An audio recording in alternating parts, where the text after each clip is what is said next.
All right, hi everybody. My name is Sarah, and I'm one of Ms. Maslow's friends, and she asked me to read a chapter of Harry Potter and the Sorcerer's Stone to you. So we're reading chapter 6.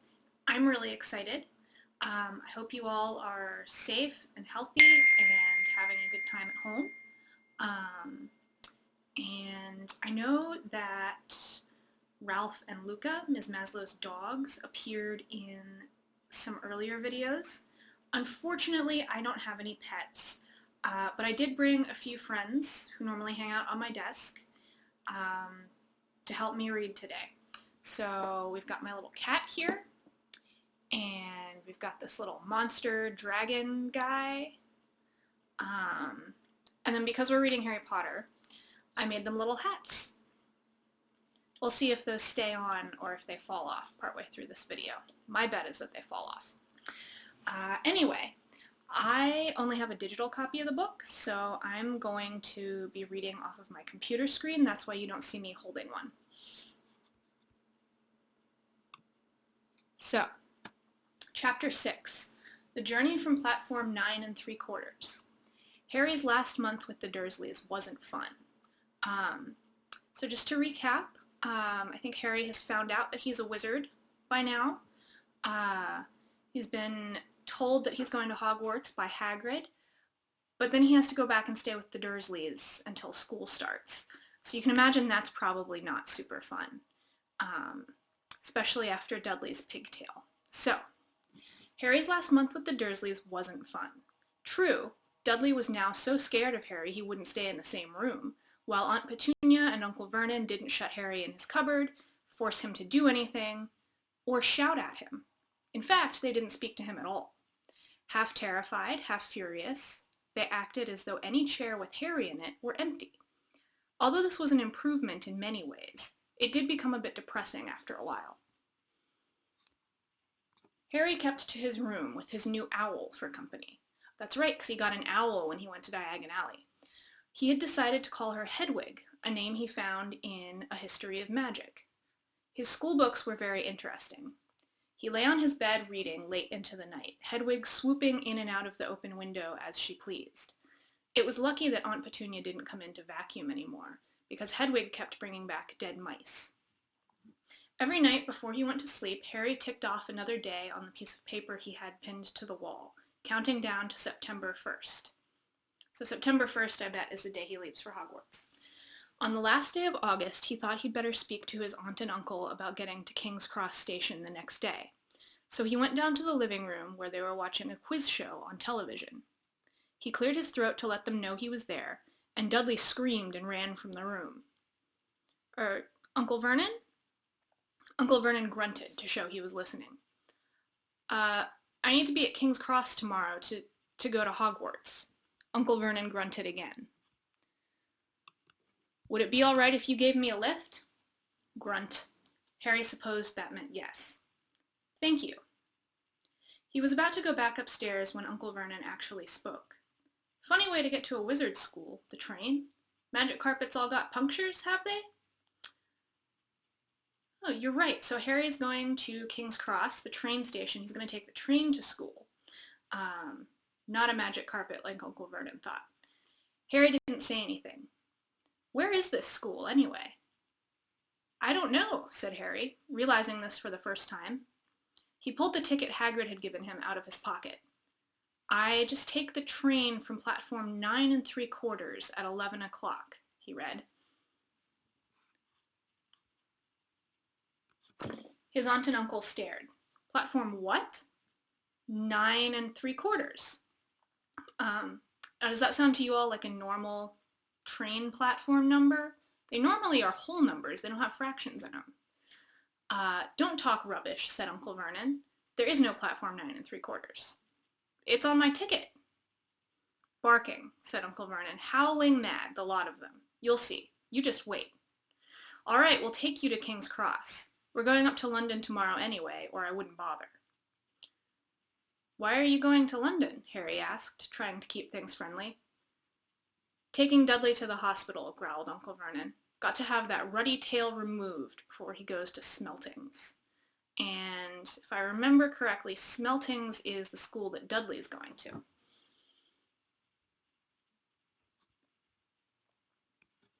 Harry woke at 5 o'clock the next morning and was too excited and nervous to go back to sleep. He got up and pulled on his jeans because he didn't want to walk into the station in his wizard's robes. He'd change on the train.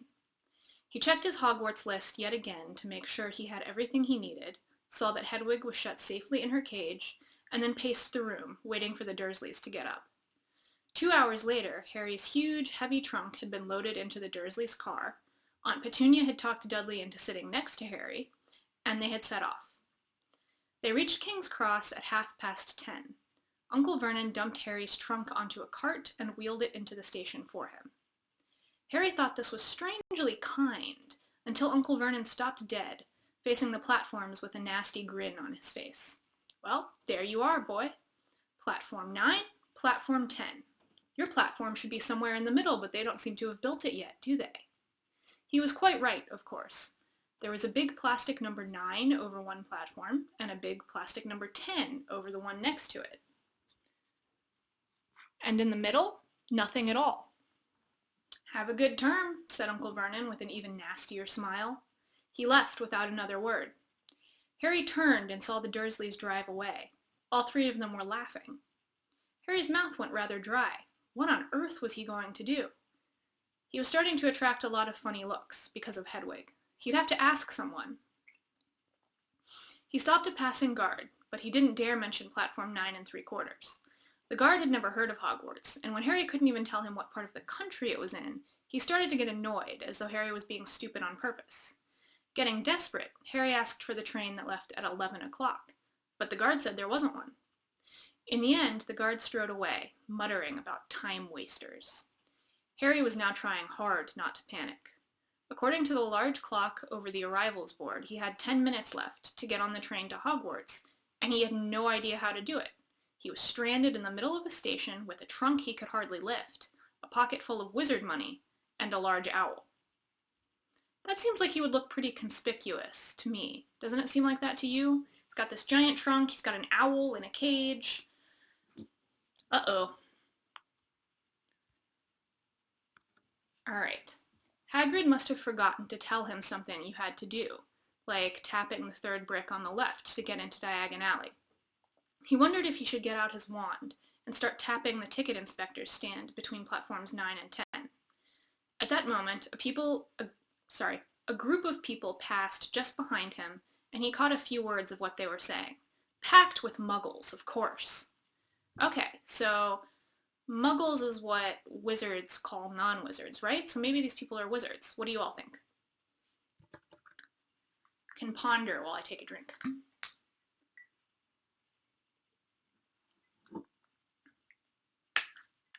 All right. Harry swung round. The speaker was a plump woman who was talking to 4 boys, all with flaming red hair. Each of them was pushing a trunk like Harry's in front of him, and they had an owl. Heart-hammering, Harry pushed his cart after them. They stopped, and so did he, just near enough to hear what they were saying. Now, what's the platform number? Said the boy's mother. 9 3/4, piped a small girl, also red-headed, who was holding her hand. Mom, can't I go? You're not old enough, Ginny. Now be quiet. All right, Percy, you go first. What looked like the oldest boy marched towards platforms 9 and 10. Harry watched, careful not to blink in case he missed it. But just as the boy reached the dividing barrier between the 2 platforms, a large group of tourists came swarming in front of him, and by the time the last backpack had cleared away, the boy had vanished. Fred, you next, the plump woman said. I'm not Fred, I'm George, said the boy. Honestly, woman, you call yourselves our mother? Can't you tell I'm George? Sorry, George, dear. Only joking, I am Fred, said the boy, and off he went. His twin called after him to hurry up, and he must have done so because a second later he had gone. But how had he done it? Now the third brother was walking briskly toward the barrier. He was almost there, and then, quite suddenly, he wasn't anywhere. There was nothing else for it. Excuse me, Harry said to the plump woman. Hello, dear. First time at Hogwarts? Ron's new, too. She pointed at the last and youngest of her sons. He was tall, thin, and gangling, with freckles, big hands and feet, and a long nose. "Yes," said Harry. The thing is, I don't know how to get onto the platform," she said kindly, and Harry nodded. "Not to worry," she said. "All you have to do is walk straight at the barrier between platforms 9 and 10. Don't stop. Don't be scared you'll crash into it. That's very important. Best do it at a bit of a run if you're nervous. Go on, go now before Ron." Okay," Harry said. He pushed his trolley around and stared at the barrier. It looked very solid. He started to walk toward it. People jostled him on their way to platforms 9 and 10. Harry walked more quickly. He was going to smash right into that barrier, and then he'd be in trouble. Leaning forward on his cart, he broke into a heavy run. The barrier was coming nearer and nearer. He wouldn't be able to stop. The cart was out of control. He was a foot away. He closed his eyes, ready for the crash. It didn't come. He kept on running. He opened his eyes. A scarlet steam engine was waiting next to a platform packed with people. A sign overhead said Hogwarts Express, 11 o'clock. Harry looked behind him and saw a wrought iron archway where the barrier had been, with the words platform 9 3/4 on it. He had done it! Okay, so he's through this magical barrier. He's on platform 9 3/4. That's good, right? No crashes.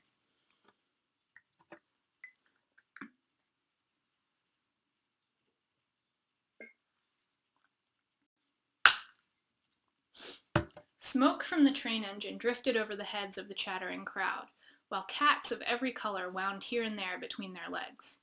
Owls hooted to one another in a disgruntled sort of way over the babble and the scraping of heavy trunks. The first few carriages were already packed with students, some hanging out of the window to talk to their families, some fighting over seats. Harry pushed his cart off down the platform in search of an empty seat. He passed a round-faced boy who was saying, "Gran, I've lost my toad again." "Oh, Neville," he heard the old woman sigh. A boy with dreadlocks was surrounded by a small crowd. "Give us a look, Lee. Go on." The boy lifted the lid of a box in his arms, and people around him shrieked and yelled as something inside poked out a long, hairy leg. I don't know about you, but I would stay away from that box. Harry pressed on through the crowd until he found an empty compartment near the end of the train. He put Hedwig inside first, and then started to shove and heave his trunk toward the train door. He tried to lift it up the steps, but could hardly raise one end, and twice he dropped it painfully on his toe. Want a hand? It was one of the red-haired twins he'd followed through the barrier. "Yes, please," Harry panted. "Oi, Fred, come here and help." With the twins' help, Harry's trunk was at last tucked away in a corner of the compartment. "Thanks," said Harry, pushing his sweaty hair out of his eyes. "What's that?" said one of the twins suddenly, pointing at Harry's lightning scar. "Blimey, are you—" Sorry, I just messed that up. "Blimey," said the other twin, "are you—" "He is," said the first twin. "Aren't you?" He added to Harry. "What?" said Harry. "Harry Potter," chorused the twins. "Oh, him," said Harry. I mean, yes, I am." The two boys gawked at him, and Harry felt himself turning red. Then, to his relief, a voice came floating in through the train's open door. "Fred? George? Are you there?" "Coming, Mom." With a last look at Harry, the twins hopped off the train. Harry sat down next to the window, where, half hidden, he could watch the red-haired family on the platform and hear what they were saying. Their mother had just taken out her handkerchief. "Ron, you've got something on your nose." The youngest boy tried to jerk out of the way, but she grabbed him and began rubbing the end of his nose. "Mom, get off!" He wriggled free. "Aw, has Ickle Ronnie got something on his nosy?" said one of the twins. "Shut up," said Ron. "Where's Percy?" said their mother. "He's coming now." The oldest boy came striding into sight. He had already changed into his billowing black Hogwarts robes, and Harry noticed a shiny silver badge on his chest with the letter P on it. "Can't stay long, Mother," he said. "I'm up front. The prefects have got 2 compartments to themselves." "Oh, are you a prefect, Percy?" said one of the twins with an air of great surprise. You should have said something. We had no idea. Hang on. I think I remember him saying something about it, said the other twin. Once or twice, a minute, all summer. Oh, shut up, said Percy the prefect. So he's been bragging all summer about being a prefect. I don't know what a prefect is yet, but I guess we'll find out. How come Percy gets new robes anyway, said one of the twins. Because he's a prefect, said their mother fondly. All right, dear. Well, have a good term. Send me an owl when you get there. She kissed Percy on the cheek, and he left. Then she turned to the twins. Now, you two, this year you behave yourselves. If I get one more owl telling me you've blown up a toilet or... Blown up a toilet? We've never blown up a toilet. Great idea, though. Thanks, Mom. It's not funny. And look after Ron. Don't worry, Ickle Ronnikins is safe with us. Shut up, said Ron again. He was almost as tall as the twins already, and his nose was still pink where his mother had rubbed it. Hey, Mom, guess what? Guess who we just met on the train? Harry leaned back quickly so they couldn't see him looking. You know that black-haired boy who was near us in the station? Know who he is?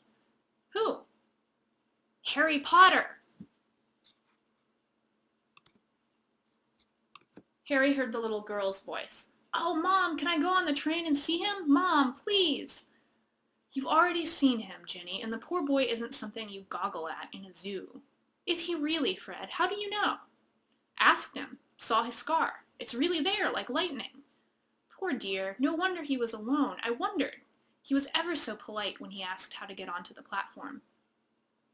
Never mind that. Do you think he remembers what you-know-who looks like? Their mother suddenly became very stern. I forbid you to ask him, Fred. No, don't you dare. As though he needs reminding of that on his first day at school. All right, keep your hair on. A whistle sounded. Hurry up, their mother said, and the three boys clambered onto the train. They leaned out of the window for her to kiss them goodbye, and their younger sister began to cry. Don't, Ginny, we'll send you loads of owls. We'll send you a Hogwarts toilet seat. George!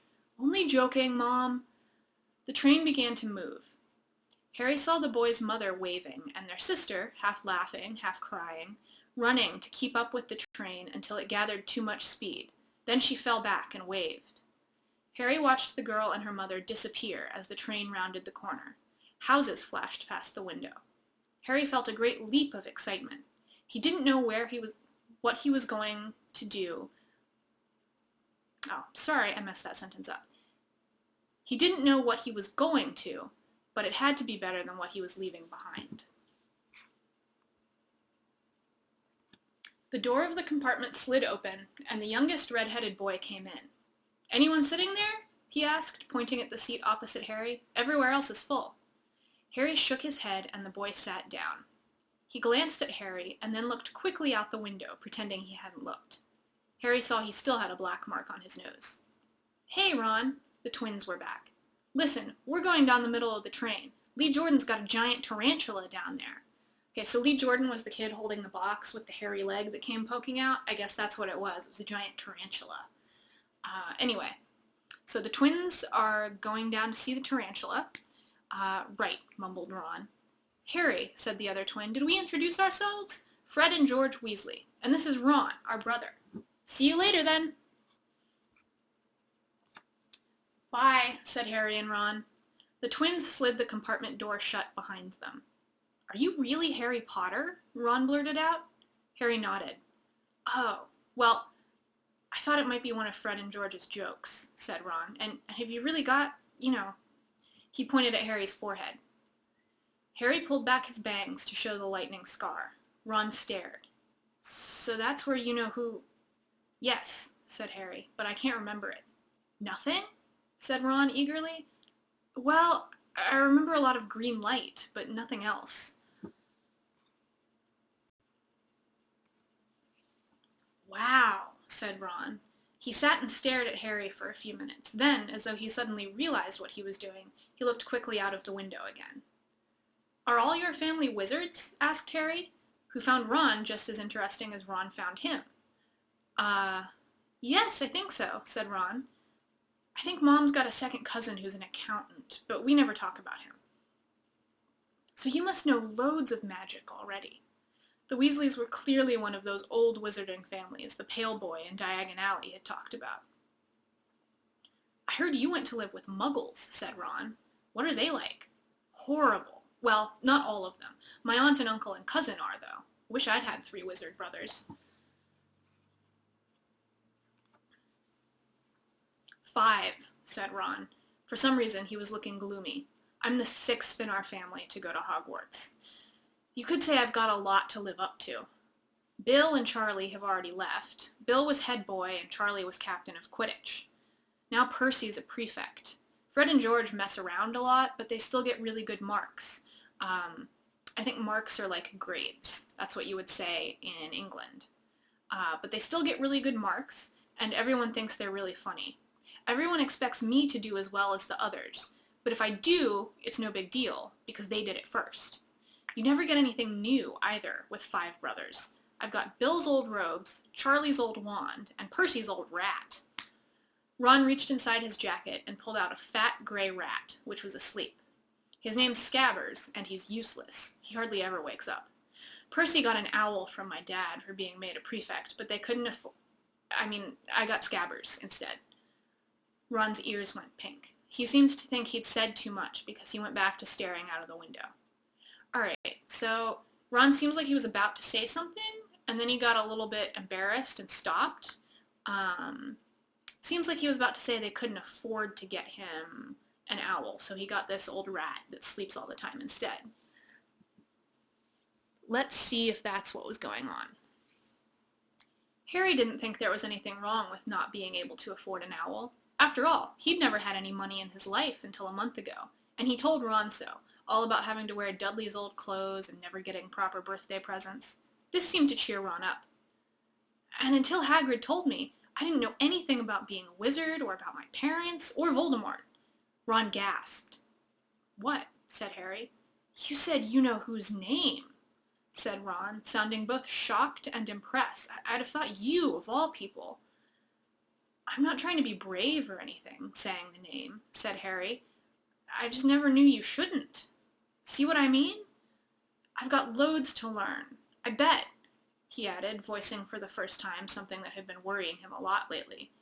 I bet I'm the worst in the class.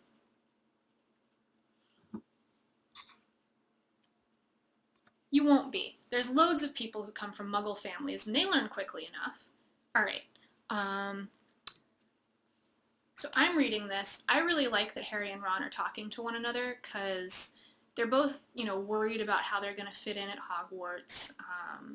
Ron about how much money his family has and living up to his older brothers. Harry's worried because he's never been around wizards before and he doesn't know how to act. But they've both kind of made each other feel better, so I like that. Now, let's see what else is happening on this train. While they had been talking, the train had carried them out of London. Now they were speeding past fields full of cows and sheep. They were quiet for a time, watching the fields and lanes flick past. Around 12:30, there was a great clattering outside in the corridor, and a smiling, dimpled woman slid back their door and said, "Anything off the cart, dears?" Harry, who hadn't had any breakfast, leapt to his feet, but Ron's ears went pink again, and he muttered that he'd brought sandwiches. Harry went out into the corridor.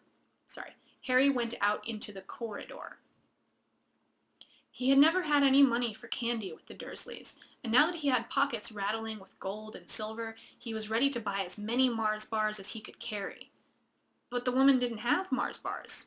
What she did have were Bertie Bott's Every Flavor beans, Drooble's Best Blowing Gum, chocolate frogs, pumpkin pasties, cauldron cakes, licorice wands, and a number of other strange things that Harry had never seen in his life. Not wanting to miss anything, he got some of everything, and paid the woman 11 silver sickles and 7 bronze knuts. Nuts or knuts, I'm not sure how to say that, but it's another one of the wizard coins. Ron stared as Harry brought it all back into the compartment and tipped it out onto an empty seat. "Hungry, are you?" "Starving," said Harry, taking a large bite out of a pumpkin pasty. Ron had taken out a lumpy package and unwrapped it. There were 4 sandwiches inside. He pulled one of them apart and said, "She always forgets I don't like corned beef." "Swap you for one of these," said Harry, holding up a pasty. "Go on." "You don't want this. It's all dry," said Ron. "She hasn't got much time," he added quickly, with 5 of us. "Go on, have a pasty," said Harry, who had never had anything to share before, or indeed anyone to share it with. It was a nice feeling, sitting there with Ron, eating their way through all Harry's pasties, cakes, and candies. The sandwiches lay forgotten. "What are these?" Harry asked Ron, holding up a pack of chocolate frogs. "They're not really frogs, are they?" He was starting to feel that nothing would surprise him. "No," said Ron, "but see what the card is. I'm missing a grippa." "What?" "Oh, of course, you wouldn't know. Chocolate frogs have cards inside them, to collect. Famous witches and wizards. I've got about 500, but I haven't got Agrippa or Ptolemy." Harry unwrapped his chocolate frog and picked up the card. It showed a man's face. He wore half-moon glasses, had a long, crooked nose, and flowing silver hair, beard, and mustache. Underneath the picture was the name Albus Dumbledore. "So this is Dumbledore," said Harry. "Don't tell me you've never heard of Dumbledore," said Ron. "Can I have a frog? I might get Agrippa." "Thanks." Harry turned over his card and read, "Albus Dumbledore, currently headmaster of Hogwarts. Considered by many the greatest wizard of modern times, Dumbledore is particularly famous for his defeat of the dark wizard Grindelwald in 1945, for the discovery of the 12 uses of dragon's blood, and his work on alchemy with his partner, Nicholas Flamel.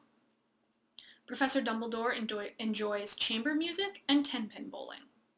Harry turned the card back over and saw, to his astonishment, that Dumbledore's face had disappeared. "He's gone." "Well, you can't expect him to hang around all day," said Ron. "He'll be back." "Oh, I've got Morgana again, and I've got about 6 of her. Do you want it? You can start collecting." Ron's eyes strayed to the pile of chocolate frogs waiting to be unwrapped. "Help yourself," said Harry. "But in, the Muggle world, people just stay put in photos." "Do they? What, they don't move at all?" Ron sounded amazed. "Weird." Harry stared as Dumbledore sidled back into the picture on his card and gave him a small smile. Ron was more interested in eating the frogs than in looking at the famous witches and wizards cards, but Harry couldn't keep his eyes off them. Soon he had not only Dumbledore and Morgana, but Hengist of Woodcroft, Alberic Grunion, Circe, Paracelsus, and Merlin. He finally tore his eyes away from the Druidess. I don't know how to say this, but I'm going to attempt to read it. From the Druidess Cleodna, who was scratching her nose, to open a bag of Bertie Bott's every flavor beans. "You want to be careful with those," Ron warned Harry. "When they say every flavor, they mean every flavor. You get all the ordinary ones, like chocolate and peppermint and marmalade, but then you can get spinach and liver and tripe.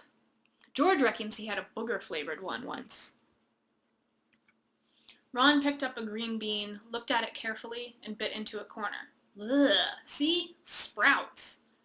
They had a good time eating the every flavor beans. Harry got toast, coconut, baked bean, strawberry, curry, grass, coffee, sardine, and was even brave enough to nibble the end off of a funny gray one Ron wouldn't touch, which turned out to be pepper. The countryside now flying past the windows was becoming wilder. The neat fields had gone. Now there were woods, twisting rivers, and dark green hills. There was a knock on the door of their compartment, and the round-faced boy Harry had passed on platform 9 3/4 came in. He looked tearful. "Sorry," he said, "but have you seen a toad at all?" When they shook their heads, he wailed, "I've lost him! He keeps getting away from me!" "He'll turn up," said Harry. "Yes," said the boy miserably. "Well, if you see him—" He left. "Don't know why he's so bothered," said Ron. "If I'd brought a toad, I'd lose it as quick as I could. Mind you, I brought Scabbers, so I can't talk." The rat was still snoozing on Ron's lap. "He might have died and you wouldn't know the difference," said Ron in disgust. "I tried to turn him yellow yesterday to make him more interesting, but the spell didn't work. I'll show you, look." He rummaged around in his trunk and pulled out a very battered-looking wand. It was chipped in places, and something white was glinting at the end. Unicorn's hair nearly poking out. Anyway, He had just raised his wand when the compartment door slid open again.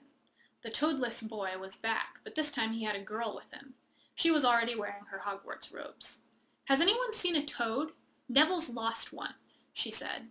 She had a bossy sort of voice, lots of bushy brown hair, and rather large front teeth. "We've already told him we haven't seen it," said Ron. But the girl wasn't listening. She was looking at the wand in his hand. "Oh, are you doing magic? Let's see it then." She sat down. Ron looked taken aback. All right." He cleared his throat. "Sunshine, daisies, butter mellow, turn this stupid fat rat yellow." He waved his wand, but nothing happened. Scabbers stayed gray and fast asleep.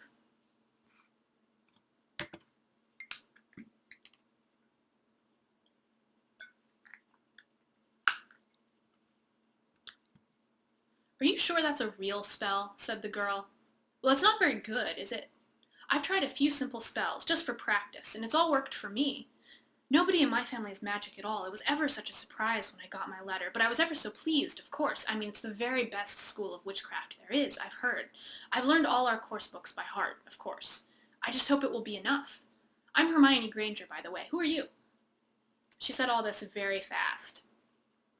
Harry looked at Ron and was relieved to see by his stunned face that he hadn't learned all the course books by heart either. "I'm Ron Weasley," Ron muttered. "Harry Potter," said Harry.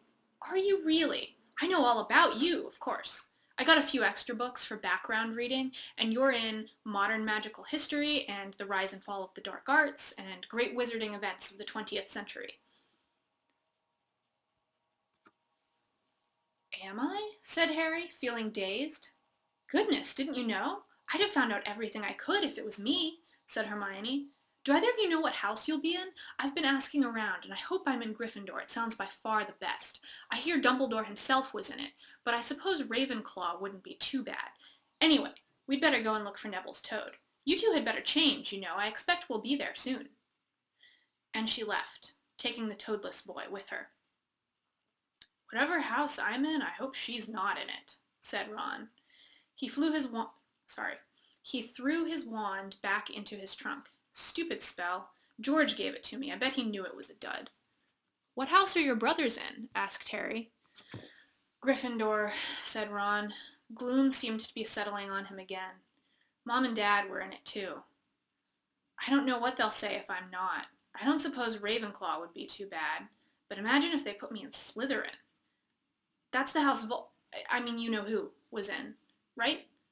"Yeah," said Ron. He flopped back into his seat, looking depressed.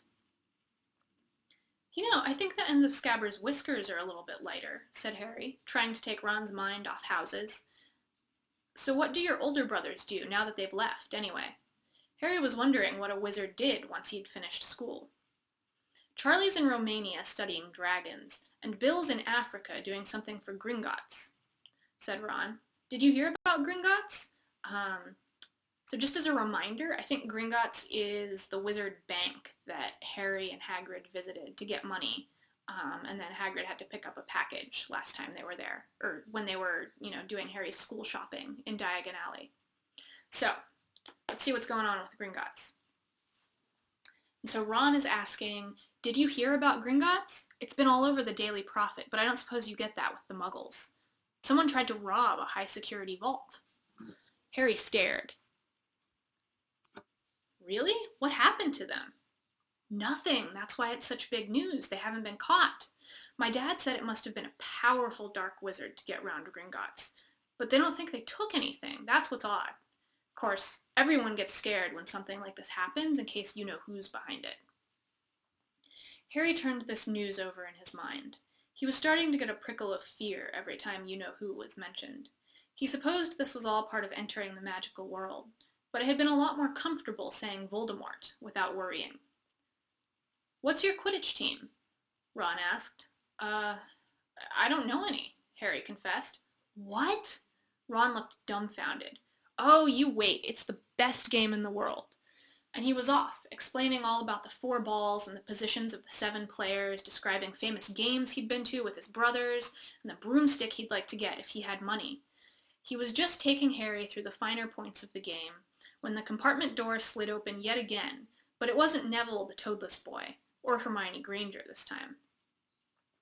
3 boys entered, and Harry recognized the middle one at once. It was the pale boy from Madame Malkin's robe shop. He was looking at Harry with a lot more interest than he'd shown back in Diagon Alley. "Is it true?" he said. "They're saying all down the train that Harry Potter's in this compartment." "So it's you, is it?" "Yes," said Harry. He was looking at the other boys. Both of them were thick-set and looked extremely mean. Standing on either side of the pale boy, they looked like bodyguards.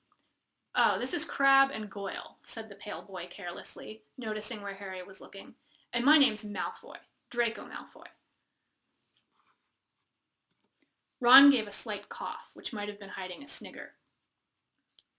So that's like a little laugh that he's trying to disguise. He's laughing at Draco's name, I think, because it's weird.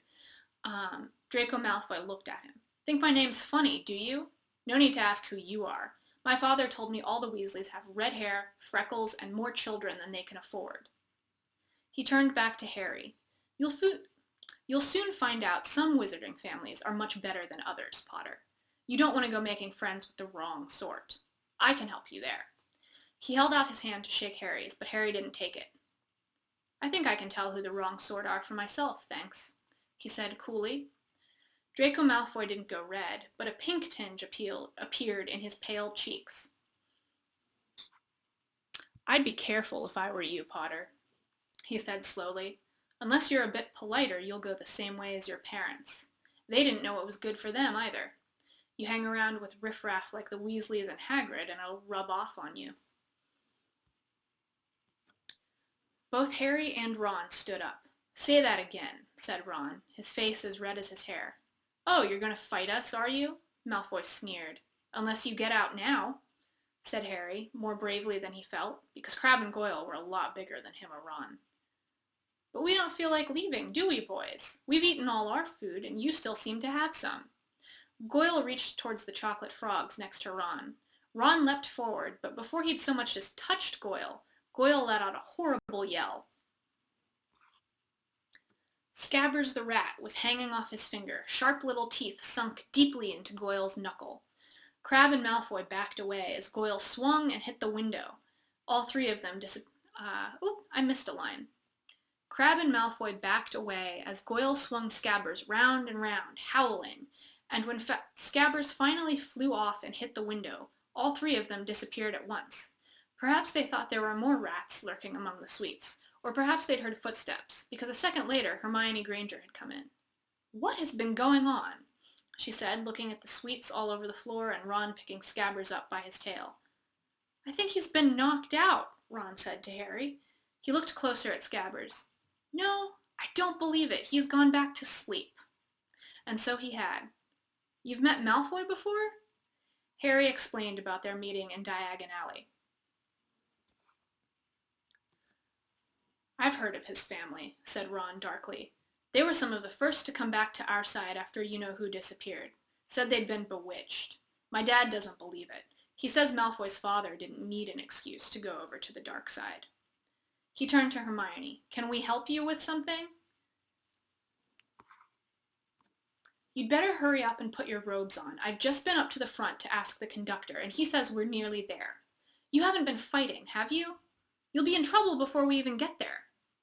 "Scabbers has been fighting, not us," said Ron, scowling at her. "Would you mind leaving while we change?" "All right, I only came in here because people outside are behaving very childishly, racing up and down the corridors," said Hermione in a sniffy voice. "And you've got dirt on your nose, by the way, did you know?" Ron glared at her as she left. Harry peered out of the window. It was getting dark. He could see mountains and forests under a deep purple sky. The train did seem to be slowing down. He and Ron took off their jackets and pulled on their long black robes. Ron's were a bit short for him. You could see his sneakers underneath them. A voice echoed through the train. "We will be reaching Hogwarts in 5 minutes' time. Please leave your luggage on the train. It will be taken to the school separately." Harry's stomach lurched with nerves, and Ron, he saw, looked pale under his freckles. They crammed their pockets with the last of the sweets and joined the crowd thronging the corridor. The train slowed right down and finally stopped. People pushed their way toward the door and out onto a tiny, dark platform. Harry shivered in the cold night air. Then a lamp came bobbing over the heads of the students, and Harry heard a familiar voice. First years, over here. All right, Harry? Hagrid's big, hairy face beamed over the sea of heads. Come on, follow me. Any more first years? Mind your step now. First years, follow me. Slipping and stumbling, they followed Hagrid down what seemed to be a steep, narrow path. It was so dark on either side of them that Harry thought there must be thick trees there. Nobody spoke much. Neville, the boy who kept losing his toad, sniffed once or twice. You'll get your first sight of Hogwarts in just a sec, Hagrid called over his shoulder. Just round this bend here. There was a loud, oh! The narrow path had opened suddenly onto the edge of a great black lake. Perched atop a high mountain on the other side, its windows sparkling in the starry sky, was a vast castle with many turrets and towers. No more than 4 to a boat, Hagrid called, pointing to a fleet of little boats sitting in the water by the shore. Harry and Ron were followed into their boat by Neville and Hermione. Everyone in? Shouted Hagrid, who had a boat to himself. Right then, forward! And the fleet of little boats moved off all at once, gliding across the lake, which was as smooth as glass. Everyone was silent, staring up at the great castle overhead. It towered over them as they sailed nearer and nearer to the cliff on which it stood.